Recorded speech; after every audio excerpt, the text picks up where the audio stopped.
Hello students, welcome to Balaji education point. So students, ਜਿਵੇਂ ਕਿ ਤੁਹਾਨੂੰ ਪਤਾ ਹੈ ਕਿ ਆਪਾਂ ਇੱਕ ਸੀਰੀਜ਼ ਸਟਾਰਟ ਕੀਤੀ ਹੈ ਜਿਹਦੇ ਵਿੱਚ ਮੈਂ ਤੁਹਾਨੂੰ ਪਿਛਲੇ 10 ਸਾਲਾਂ ਦੇ ਵਿੱਚ ਜਿੰਨੇ ਵੀ ਵਨ ਵਰਡ ਸਬਸਟੀਟਿਊਸ਼ਨਸ ਆਏ ਨੇ ਉਹ ਸਾਰੇ ਕਵਰ ਕਰਵਾਉਂਗਾ। ਸੋ ਇਸ ਤੋਂ ਪਹਿਲਾਂ 4 ਵੀਡੀਓਜ਼ ਆ ਚੁੱਕੀਆਂ ਜਿਹਦੇ ਵਿੱਚ ਮੈਂ ਅਪਰੋਕਸੀਮੇਟ 2000 ਪਲੱਸ ਵਰਡਸ ਨੂੰ ਕਰਵਾ ਚੁੱਕਿਆ ਐਂਡ ਅੱਜ ਦਾ ਆਪਣਾ ਜੋ ਲੈਕਚਰ ਰਹੇਗਾ ਇਹਦੇ ਵਿੱਚ ਮੈਂ ਅਪਰੋਕਸ ਤੁਹਾਨੂੰ 50 ਪਲੱਸ ਵਰਡਸ ਹੋਰ ਕਰਵਾਉਂਗਾ ਜੋ ਲਾਸਟ ਈਅਰ ਐਗਜ਼ਾਮਸ ਦੇ ਵਿੱਚ ਆ ਚੁੱਕੇ ਹਨ। ਸੋ ਅੱਜ ਦਾ ਫਸਟ ਰੂਟ ਵਰਡ ਜੋ ਆਪਣੇ ਕੋਲੋਂ ਹੈ ਉਹ ਹੈ ਮੇਨੀਆ। ਮੇਨੀਆ ਦਾ ਮਤਲਬ ਕੀ ਹੁੰਦਾ ਹੈ? ਐਕਸੈਸਿਵ ਕ੍ਰੇਜ਼ੀਨੈਸ। ਐਕਸੈਸਿਵ ਕ੍ਰੇਜ਼ੀਨੈਸ। ਐਕਸੈਸਿਵ ਕ੍ਰੇਜ਼ੀਨੈਸ ਦਾ ਮਤਲਬ ਕੀ ਹੁੰਦਾ ਹੈ? किसी चीज नाल अत्यधिक लगाव, और you can say excessive desire about something. Clear है? किसी भी चीज दे नाल अत्यधिक लगाव, या तुसी कह सकते हो कि मेनिया का मतलब होंदा है मैडनेस। मैडनेस की होंदा है? पागलपन।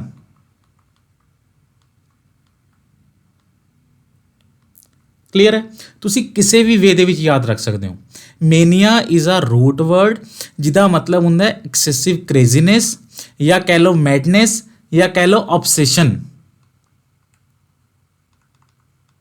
ਸਭ ਦਾ ਸੇਮ ਮੀਨਿੰਗ ਹੈ। ਕਲੀਅਰ? ਸੋ ਮੇਨੀਆ ਦਾ ਮਤਲਬ ਕੀ ਹੁੰਦਾ ਹੈ? ਕਿਸੇ ਵੀ ਚੀਜ਼ ਦੇ ਨਾਲ ਅਤਿਅਧਿਕ ਲਗਾਵ, ਜਾਂ ਕਹਿ ਲਓ ਪਾਗਲਪਨ। ਠੀਕ ਹੈ? ਸੋ ਅੱਜ ਦੀ ਇਸ ਵੀਡੀਓ ਨੂੰ ਸਟਾਰਟ ਕਰਦੇ ਹਾਂ। मैं इस वीडियो का अरेंजमेंट ही ऐदा किया जिमें कि थोनों एग्जाम के क्वेश्चन आएगा। सो थोनों एक क्वेश्चन दिता होएगा। क्लीयर? उस क्वेश्चन नू अटैम्प्ट करने के लिए थोनों 20 सेकंड्स दिते जाएंगे। Clear? So first question,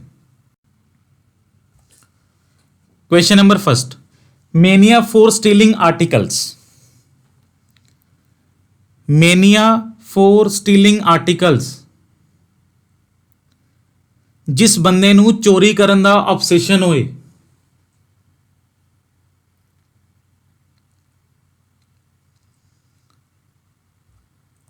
solution देखते हैं। An obsession for stealing is called kleptomania. Important. So klepto is a root word. Klepto का मतलब होंगे स्टील। स्टील माने चोरी। ठीक है? मेनिया माने ऑब्सेशन। सो जिस परसन नू चोरी करन दा ऑब्सेशन होए is called kleptomania. An obsession for stealing things और आर्टिकल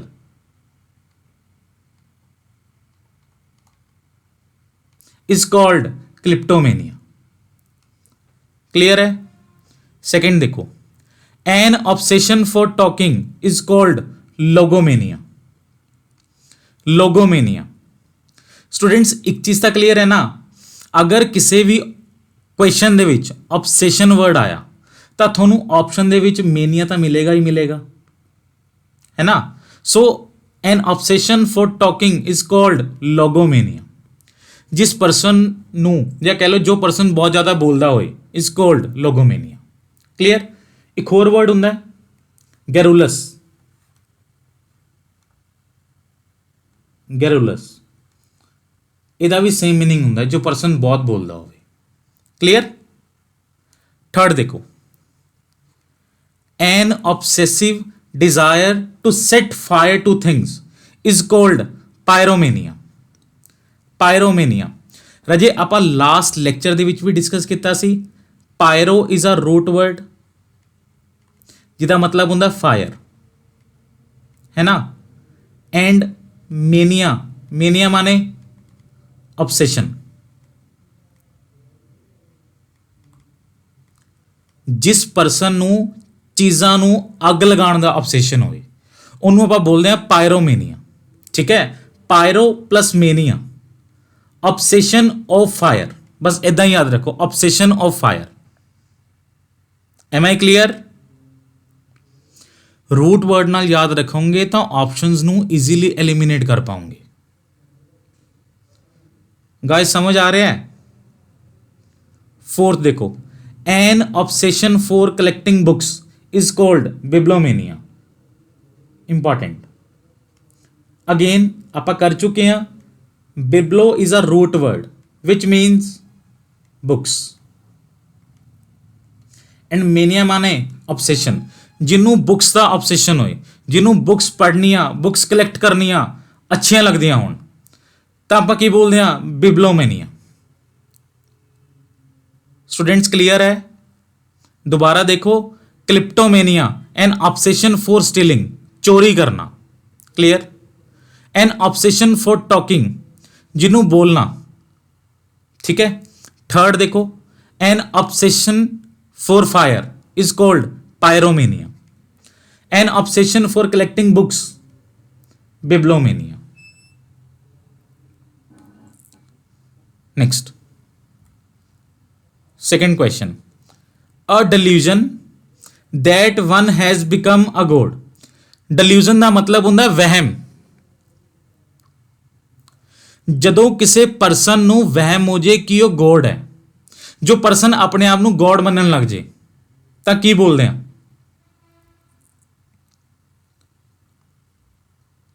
सॉल्यूशन देखो, and delusion that one has become a god is theomania. Important, now देखो, कर चुके आप पहला भी। थियो माने गॉड, है ना। नाउ इत्थे की आ गया? डिल्यूजन, जिन्हों वहम हो जे कि वह रब है,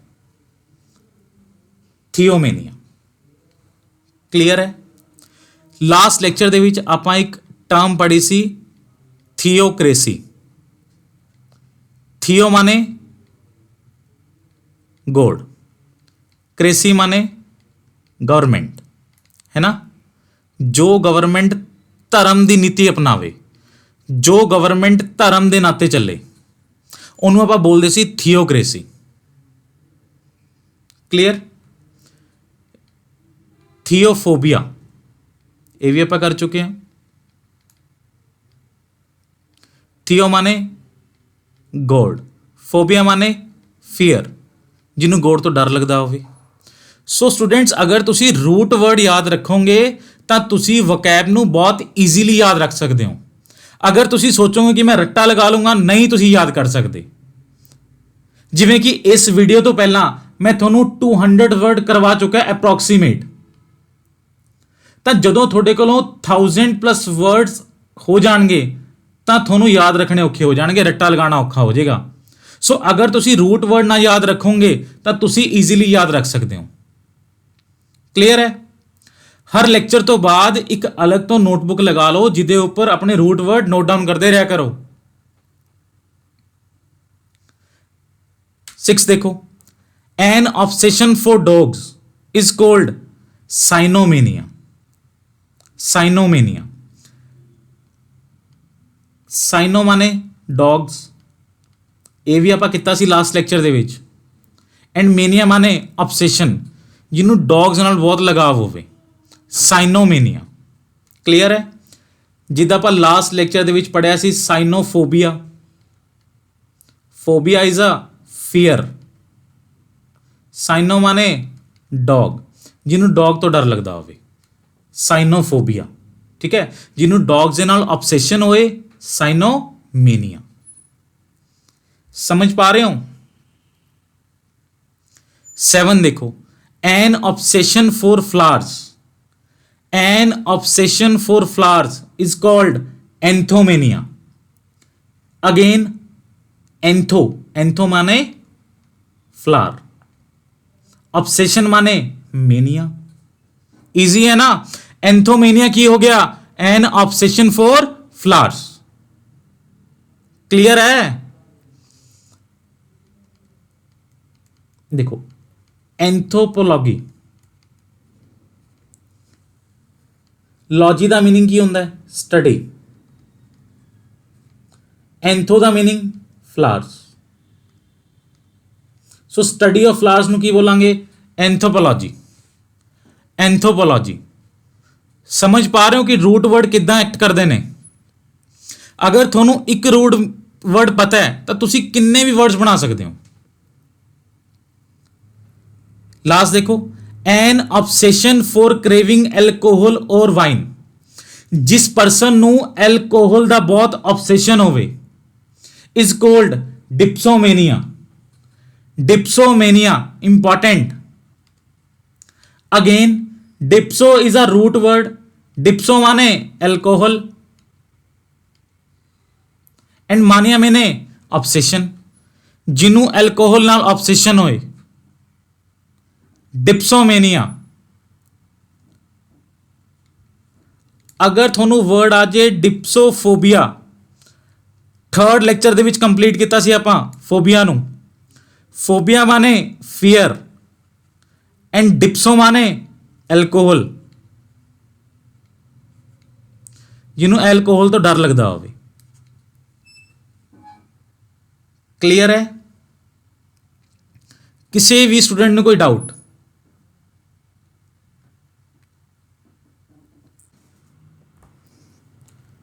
एन ऑब्सेशन विद मनी, जिन्हों पैसे नाल लगाव होए।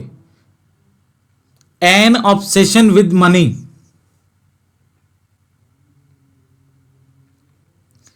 जिन्हों पैसे ना लगाव होए।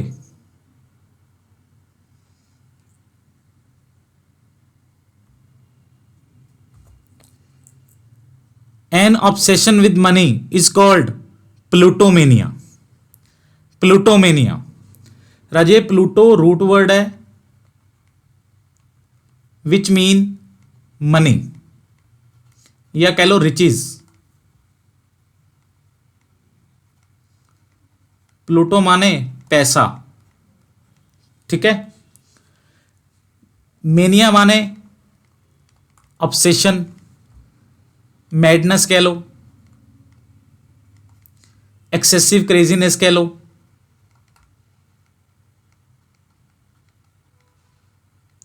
या ऑब्सेशन कह लो। सब दा सेम मीनिंग है, किसी चीज नाल अत्यधिक लगाव, ठीक है। तब प्लूटोमेनिया की हो जाएगा N obsession with money. Clear? Cracy, cracy का मीनिंग की होंगे? गवर्नमेंट, है ना। तो अगर वर्ड होए प्लूटोक्रेसी, राजे लास्ट लेक्चर च भी डिस्कस किया सी, गवर्नमेंट ऑफ रिच पीपल, अमीरा लोगों की सरकार। क्लियर है? समझ पा रहे हो? नेक्स्ट सॉल्यूशन देखते हैं। एन ऑब्सेशन विद मनी या कह लो an obsession for riches is called plutomania. याद रहेगा ना हुन? Next, an obsession for crowd is called demomania. Important. Demo माने क्राउड, जिन्हों भीड़ दे विच रहना अच्छा लगता हो। डेमोमेनिया होंगे है ना कुछ पर्सन जो अकले नहीं रह सकते, जिन्होंने क्राउड दे विच रहना अच्छा लगता हो, इज कॉल्ड डेमोमेनिया। ठीक है। ऐदा एक वर्ड होंगे डेमोफोबिया,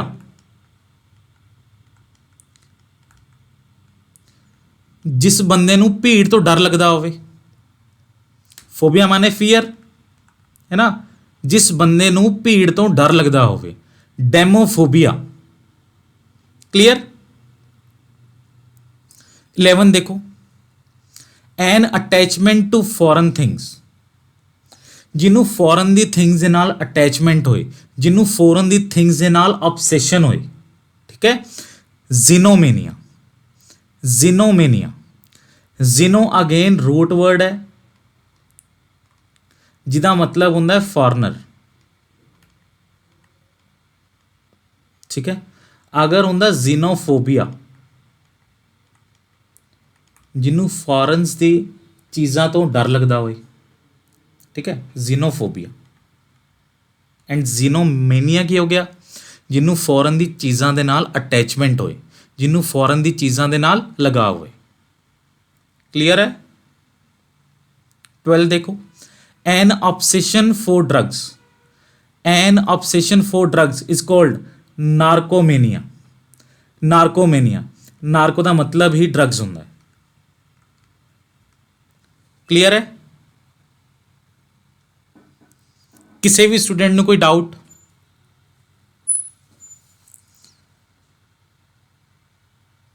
next, fourth question, one who doubt the existence of God, one who doubts the existence of God,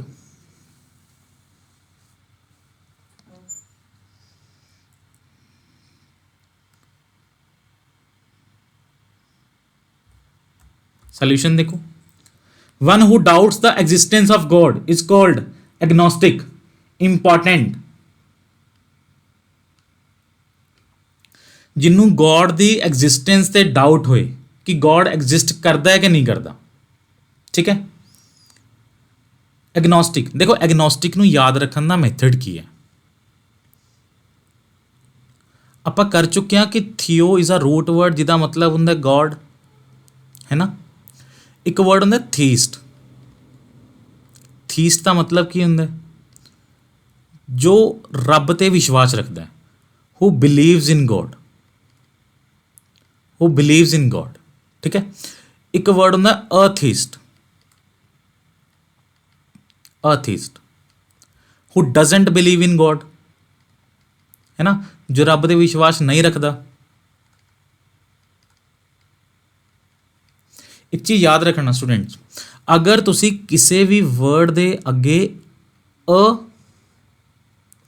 या एन लगा दोगे, ये भी रूट वर्ड है, इसका मतलब होंदा नो या कह लो नॉट, ठीक है। तो अथीस्ट की हो गया, who doesn't believe in God, जो रब दे विच विश्वास नहीं रखता। एक होंदा आस्तिक, एक होंदा नास्तिक, क्लियर। नाउ थर्ड टर्म की होंदी है एग्नोस्टिक। एग्नोस्टिक की होंदे ने, कुछ परसनस ऐजे होंदे ने जो कहंदे ने I am not sure, I am not sure about God, जो कहते ने मैं श्योर नहीं हाँ, वो ना तो ये कहते ने कि मैं रब नूं मनदा, वो ना तो ये कहते ने कि मैं रब नूं नहीं मनदा, वो सिर्फ कहते ने I am not sure about God, ठीक है। उन्होंने agnostic, one who doubts the existence of God, समझ पा रहे हो? एग्नोस्टिक नूं याद रखना I am not sure, clear है। 14 देखो, one who pretends to be what he is not is called hypocrite. Hypocrite का मतलब होंगे ढोंगी, ढोंगी, ठीक है। जो परसन एक्चुअली विच है वो उस तो उल्टा प्रिटेंड करे, जिन्होंने बोलते हैं ड्रामेबाज, ढोंगी, क्लियर है। One who pretends to be what he is not, hypocrite, ढोंगी, जो है कुछ और बट दिखांदा कुछ और है, क्लियर है। 15th, one who looks on the dark side of things, जो हमेशा डार्क साइड देखता है चीज़ों की, जो हमेशा नेगेटिव चीज़ां देखता है, पैसिमिस्ट। पैसिमिस्ट इंपॉर्टेंट है भी, पैसिमिस्ट की होंदा है निराशावादी, निराशावादी, क्लियर। एक होंदा आशावादी, आशावादी की होंदा है इहदा ऑपोजिट ऑप्टोमिस्टिक, ऑप्टोमिस्टिक, ऑप्टोमिस्टिक की होंदा है one who looks on the bright side of the things, bright side of the things, ठीक है, जो सिर्फ पॉजिटिव चीज़ां देखता है, ऑप्टोमिस्टिक, आशावादी, क्लियर है ना। दोनों ऑपोजिट ने, पेसिमिस्ट एंड ऑप्टोमिस्टिक। ऑप्टोमिस्टिक होंदा आशावादी एंड पेसिमिस्ट होंदा निराशावादी, जो सिर्फ नेगेटिव देखता है, जो सिर्फ डार्क साइड देखता है। अगर आ जाए ब्राइट साइड तो की होंदा ऑप्टोमिस्टिक, आशावादी, क्लियर। 16 देखो, one who is incapable of being tired, indefatigable, जो कदी नहीं थकदा, इनफेटिगेबल, क्लीयर है? फैटीग का मतलब ही थकान हुंदा है, फैटीग का मतलब ही थकान हुंदा है, टायर्ड। तो अगे इन लग गया, समझ रहे हो? जो पर्सन कदी नहीं थकदा। स्टूडेंट्स क्लियर है ना? Next question, question number 5th, one who is out to subvert a government. Subvert का मतलब होंदा डिस्ट्रॉय करना। वो परसन जो गवर्नमेंट नू डिस्ट्रॉय करन ते उतरे आवे।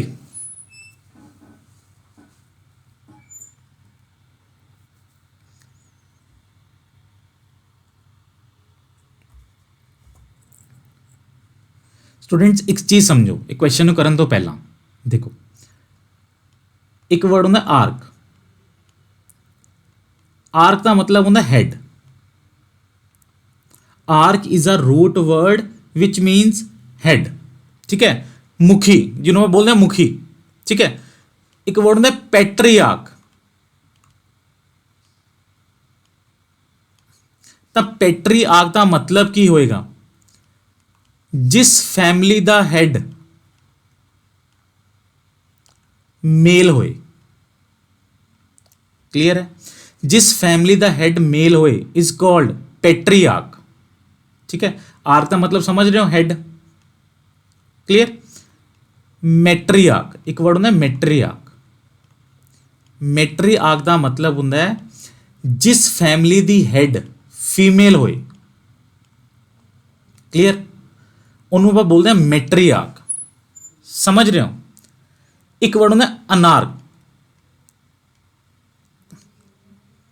हाँ जी, आर्क का मतलब हेड है ना। हुण मैंने की ऐड करता? एन। लास्ट क्वेश्चन के ही मैं थोड़ा करवाया कि an is a root word which means no या नॉट। तो अनार्क की होएगा? जिस फैमिली का कोई हेड ही ना होए, फैमिली विदाउट हेड, जिस घर का कोई मुखी ना होए, या कह लो जिस कंट्री की कोई गवर्नमेंट ही ना होए, उन्होंने बोलते ना अनार्क। क्लियर है? या कह लो किसी कंट्री दे विच, किसी फैमिली दे विच कोई डिसिप्लिन ना होए, चारों तरफ तहस नहस। क्लियर? तो अनार्चिस्ट की होएगा? विदाउट गवर्नमेंट, है ना। सब वर्ड का मीनिंग की होंदा है? जो डिस्ट्रॉय करन दे उतरे आवे। सब वर्ड का मतलब होंदा डिस्ट्रॉय। वो परसन जो गवर्नमेंट नू डिस्ट्रॉय करन ते उतरे आवे की होएगा? अनार्चिस्ट। क्लियर है? राजे मैं एक क्वेश्चन दे विच मैं थोनू 5 क्वेश्चन एक्स्ट्रा दस रहा, तो इन्हों भी नाल नाल नोट डाउन करते रहियो। स्टूडेंट्स मैं थोनू 3 महीनों दे विच एप्रोक्सीमेट 5000 प्लस वर्ड्स करवा दूंगा। सो इन्हों ध्यान नाल नोट डाउन करते रहियो, रिवाइज करते रहियो, तां ही थोनू याद रहणगे। क्लियर है? चलो बाकी सोल्यूशन देखते हैं।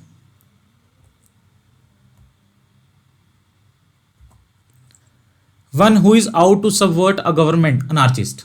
क्लियर है ना?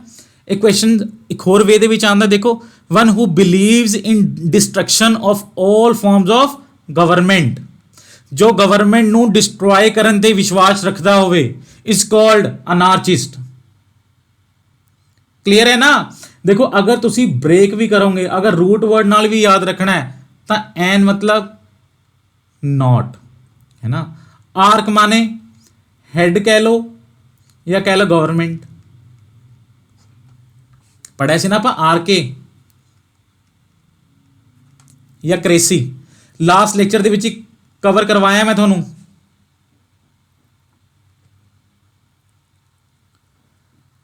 Next 18th, one who is recovering from illness is called convalescent. One who is recovering from illness, जो बीमारी तो ठीक हो रहा हो, कन्वेलेसेंट। क्लियर? 19 देखो, one who is easily deceived, gullible, भोला पाला। हु इज इजिली डिसीव्ड का मतलब होंदा है जिन्हों मूर्ख बनाना बहुत सौखा हो, जो जिन्हों इजिली पागल बनाया जा सके। क्लियर। गुलेबल, भोला भाला, जिन्हों ईजीली पागल बनाया जा सके, या कह लो जो बहुत ईजीली दूसरे दी गल्लां दे विच विश्वास कर ले। One who is easily tricked and persuaded, दोनों का सेम ही आंसर है। तुसी दोनों चीज़ां याद रखना, एग्जाम दे विच तुहानूं किसी भी वे दे विच पूछ सकते हैं। क्लियर। 20th देखो, one who doesn't make mistake, जो कोई गलती ना करता होवे, इनफॉलेबल, इनफॉलेबल, जो परसन गलती करता होए उहदा की आएगा, फलेबल। फलेबल का मतलब हुंदा है भुलक्कड़, भुलक्कड़। जो परसन गलतियां करता होए फलेबल, जो परसन गलतियां ना करता होए इनफॉलेबल। स्टूडेंट्स क्लियर है। Next question, a very private room, important, a very private room. Students quickly answer करो।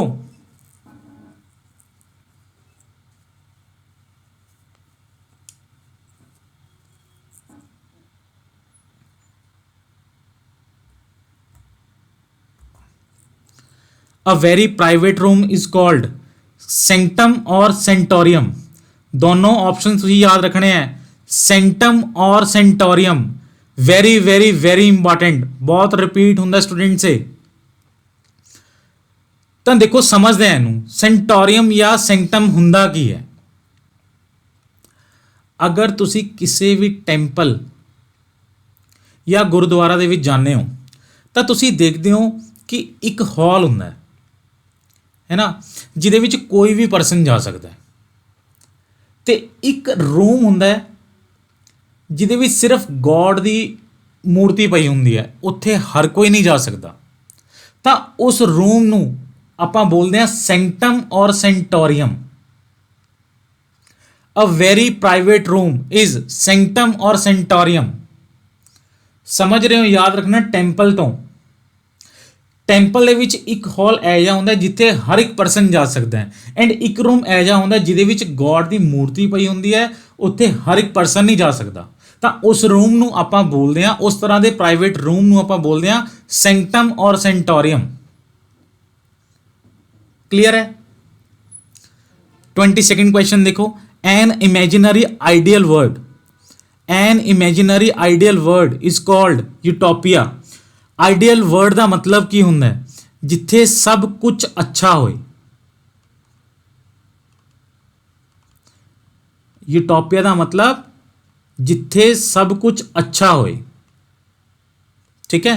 N imaginary ideal world utopia, जिहदे विच सब कुछ अच्छा होया, हर एक तरह का डिसिप्लिन होए, क्राइम ना होए, तो तुसी की बोलोगे, utopia, N imaginary ideal word. ठीक है। एक वर्ड होंदा है डिस्टोपिया। डिस्टोपिया, डिस्टोपिया का मतलब होंदा है एक ऐ जा वर्ड जिथे सब कुछ बुरा होए, जिथे सब कुछ बुरा होए, जिथे सब कुछ अच्छा होए इज कॉल्ड यूटोपिया, जिथे सब कुछ बुरा होए इज कॉल्ड डिस्टोपिया। वैसे ही तुसी याद रखियो कि डिस एंड मीजो ये दोनों नेगेटिव्स वर्ड ने, ठीक है। याद रखियो डिस एंड मीजो दोनों नेगेटिव वर्ड ने। जिदा देखो मिसअंडरस्टैंडिंग नेगेटिव वर्ड है ना, डिसअपॉइंटमेंट नेगेटिव वर्ड है, जिथे भी डिस या मिस वर्ड आ जाए, ठीक है, एक नेगेटिव वर्ड ने। तो डिस्टोपिया की होएगा जिथे सब कुछ बुरा होए, जिथे सब कुछ अच्छा होए is called utopia. Clear. 23rd देखो, this is also an important question. A thing kept in memory of an event is called souvenir. A thing kept in memory of an event, souvenir. Souvenir की होंदा है, suppose करो तुसी Dubai घूमन गए, ठीक है, ਜਦੋਂ ਤੁਸੀਂ ਦੁਬਈ ਤੋਂ ਵਾਪਸ ਆ ਰਹੇ ਹੋ ਤਾਂ ਤੁਸੀਂ ਸੋਚਦੇ ਹੋ ਕਿ ਮੈਂ ਦੁਬਈ ਤੋਂ ਕੋਈ ਚੀਜ਼ ਖਰੀਦ ਲੈਣਾ, ਉਹ ਚੀਜ਼ ਨੂੰ ਖਰੀਦ ਕੇ ਇੱਕ ਮੈਮਰੀ ਮੇਰੇ ਕੋਲ ਸੇਵ ਹੋ ਜਾਏਗੀ ਕਿ ਮੈਂ ਦੁਬਈ ਘੁੰਮਣ ਗਿਆ ਸੀ, ਤਾਂ ਉਸ ਮੈਮਰੀ ਨੂੰ ਆਪਾਂ ਬੋਲਦੇ ਹਾਂ ਸੋਵੇਨਰ। क्लियर है गाइस, समझ आ रहा है? Question number 24, one who can do anything for money is called mercenary. ਉਹ ਪਰਸਨ ਜੋ ਮਨੀ ਦੇ ਲਈ ਕੁਝ ਵੀ ਕਰ ਸਕਦਾ ਹੈ, ਜਿਹਦੀ ਫਸਟ ਪ੍ਰੈਫਰੈਂਸ ਹੋਵੇ ਮਨੀ, ਜੋ ਪੈਸੇ ਲਈ ਕੰਮ ਕਰਦਾ ਹੋਵੇ। ਕਲੀਅਰ ਹੈ? ਮਰਸਨਰੀ, ਖੁਦਗਰਜ਼। ਇਹ ਕੁਐਸਚਨ ਦੇਖੋ 3 ਵੇਜ਼ ਦੇ ਵਿੱਚ ਆਉਂਦਾ ਹੈ। Second, someone who works only for personal profit. Someone who works only for personal profit is called mercenary. जो अपने पर्सनल प्रॉफिट ਲਈ ਕੰਮ ਕਰੇ, ਇੱਕੋ ਹੀ ਗੱਲ ਹੈ, ਜੋ ਮਨੀ ਲਈ ਕੰਮ ਕਰੇ। ਕਲੀਅਰ? ਥਰਡ ਦੇਖੋ ਕਿਵੇਂ ਆਉਂਦਾ ਐਗਜ਼ਾਮ ਦੇ ਵਿੱਚ, one who can be hired to do any illegal act. ਜੋ ਪਰਸਨ ਨੂੰ ਇਲੀਗਲ ਐਕਟ ਕਰਨ ਲਈ ਹਾਇਰ ਕੀਤਾ ਜਾਂਦਾ ਹੈ। ਸੇਮ ਚੀਜ਼, ਇੱਕੋ ਹੀ ਗੱਲ ਹੈ, ਜੋ ਪੈਸੇ ਲਈ ਕੰਮ ਕਰੇ। ਕਾਤਿਲ ਵੀ ਕਹਿ ਦਿੰਦੇ ਆ ਆਪਾਂ। ਠੀਕ ਹੈ? ਮਰਸਨਰੀ, ਜਿਹਦੀ ਫਸਟ ਪ੍ਰੈਫਰੈਂਸ ਮਨੀ ਹੋਏ।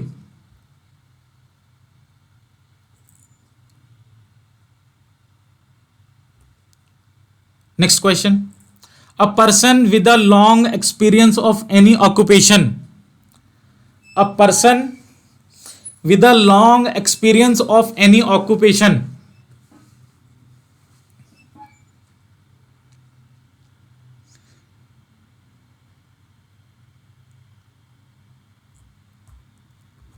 A person with a long experience of any occupation is called veteran.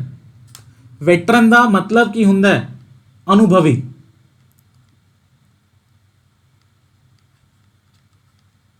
ਠੀਕ ਹੈ? ਉਹ ਪਰਸਨ ਜਿਹਨੂੰ ਕਿਸੇ ਪਾਰਟਿਕੂਲਰ ਫੀਲਡ ਦੇ ਵਿੱਚ ਬਹੁਤ ਲੰਬਾ ਐਕਸਪੀਰੀਅੰਸ ਹੋਵੇ। ਕਲੀਅਰ? ਜਿਵੇਂ ਦੇਖੋ ਅਮਿਤਾਭ ਬੱਚਨ ਹੈ, ਅਮਿਤਾਭ ਬੱਚਨ। ਠੀਕ ਹੈ? ਇਹਨੂੰ ਬੋਲਾਂਗੇ he is a veteran actor, ਅਨੁਭਵੀ ਐਕਟਰ। ਠੀਕ ਹੈ? ਕਿਸੇ ਵੀ ਪਰਸਨ ਦਾ ਕਿਸੇ ਵੀ ਫੀਲਡ ਦੇ ਵਿੱਚ ਬਹੁਤ ਜ਼ਿਆਦਾ ਐਕਸਪੀਰੀਅੰਸ ਹੋਣਾ, long experience of any occupation is called veteran. Clear ਹੈ? ਇਹਨੂੰ ਤੁਸੀਂ ਐਸੋਸੀਏਟ ਕਰਕੇ ਵੀ ਯਾਦ ਕਰ ਸਕਦੇ ਹੋ, ਰਿਲੇਟ ਕਰਕੇ। Amitabh Bachchan. Clear? Amitabh Bachchan is a veteran actor. 26th question, one who works for free, जो फ्री ਦੇ ਵਿੱਚ वर्क करे, वॉलंटियर। क्लियर है? Next 27th and 28th important. देखो, a person coming to a foreign land to settle there. जो person foreign तो अपनी country ਦੇ ਵਿੱਚ ਸੈਟਲ ਹੋਏ, ਉਹਨੂੰ ਆਪਾਂ ਬੋਲਦੇ ਹਾਂ ਇਮੀਗ੍ਰੈਂਟ, ਆਏ ਵਾਲਾ। ਠੀਕ ਹੈ? ਆਏ ਤੋਂ ਯਾਦ ਰੱਖਣਾ ਇਨਸਾਈਡ, ਯਾਦ ਰੱਖਣ ਦਾ ਵੇ ਦੱਸ ਰਿਹਾ ਤੁਹਾਨੂੰ ਮੈਂ। ਇਨਸਾਈਡ, ਜੋ ਪਰਸਨ ਬਾਹਰੋਂ ਆ ਕੇ ਅੰਦਰ ਰਵੇ, ਮਤਲਬ ਜੋ ਬੰਦਾ ਆਊਟਸਾਈਡ ਤੋਂ ਇਨਸਾਈਡ ਆਵੇ। ਜੋ ਪਰਸਨ ਫੋਰਨ ਤੋਂ ਆਪਣੀ ਕੰਟਰੀ ਦੇ ਵਿੱਚ ਆ ਕੇ ਸੈਟਲ ਹੋਏਗਾ ਤਾਂ ਆਪਾਂ ਉਹਨੂੰ ਬੋਲਾਂਗੇ ਇਮੀਗ੍ਰੈਂਟ। ਠੀਕ ਹੈ? One who goes to settle in another country. अगर कोई परसन इंडिया तो किसी बाहरली कंट्री दे विच जाके सैटल होएगा, उन्होंने आप बोलांगे इमीग्रेंट, ई वाला। क्लियर? थोड़ा एक होर एग्जाम्पल समझाना, याद रखने दे विच थोनू हेल्प मिलेगी। देखो, जदों पाकिस्तान ते बांग्लादेश दे विच वॉर हुई, ठीक है, ਤਾਂ ਲੈਕਸ ਦੇ ਵਿੱਚ ਬੰਗਲਾਦੇਸ਼ੀ ਸੀ ਜੋ ਇੰਡੀਆ ਦੇ ਵਿੱਚ ਹੀ ਰਹਿ ਗਏ ਸੀ, ਜੋ ਇੰਡੀਆ ਦੇ ਵਿੱਚ ਹੀ ਰਹਿ ਗਏ ਸੀ। ਠੀਕ ਹੈ? ਬਹੁਤ ਸਾਰੇ ਬੰਗਲਾਦੇਸ਼ੀ ਸੀ, ਜਦੋਂ ਪਾਕਿਸਤਾਨ ਤੇ ਬੰਗਲਾਦੇਸ਼ ਦੀ ਵਾਰ ਹੋਈ ਤਾਂ ਉਹ ਇੰਡੀਆ 'ਚ ਹੀ ਰਹਿ ਗਏ ਸੀ। ਉਹਨਾਂ ਨੂੰ ਆਪਾਂ ਬੋਲਦੇ ਹਾਂ ਇਮੀਗ੍ਰੈਂਟ, ਆਏ ਵਾਲਾ। ਠੀਕ ਹੈ? ਜੋ ਪਰਸਨ ਆਪਣੀ ਕੰਟਰੀ ਇੰਡੀਆ ਤੋਂ ਕਿਸੇ ਫੋਰਨ ਕੰਟਰੀ ਦੇ ਵਿੱਚ ਸ਼ਿਫਟ ਹੋ ਜੇ, ਉਹਨੂੰ ਆਪਾਂ ਬੋਲਾਂਗੇ ਈ ਵਾਲਾ, ਇਮੀਗ੍ਰੈਂਟ। एम आई क्लीयर स्टूडेंट? किसी भी बच्चे ਨੂੰ ਕੋਈ ਡਾਊਟ ਪਹਿਲਾਂ ਤਾਂ ਇਹ ਦੱਸੋ ਮੈਨੂੰ। सो गाइस क्लियर है? देखो वैसे 28 क्वेश्चन ने, लेकिन मैं थोनू अप्रॉक्सीमेट 50 प्लस क्वेश्चन करवाए ने। इन्हों नाल नाल नोट डाउन करते रहियो, ठीक है? जो भी रूट वर्ड्स ने इन्हों रिवाइज करते रहियो।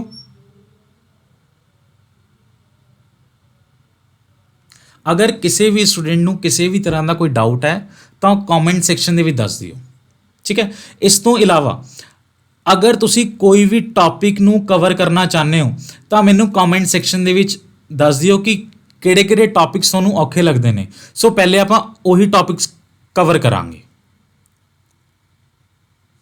क्लियर? ओके जी, थैंक यू।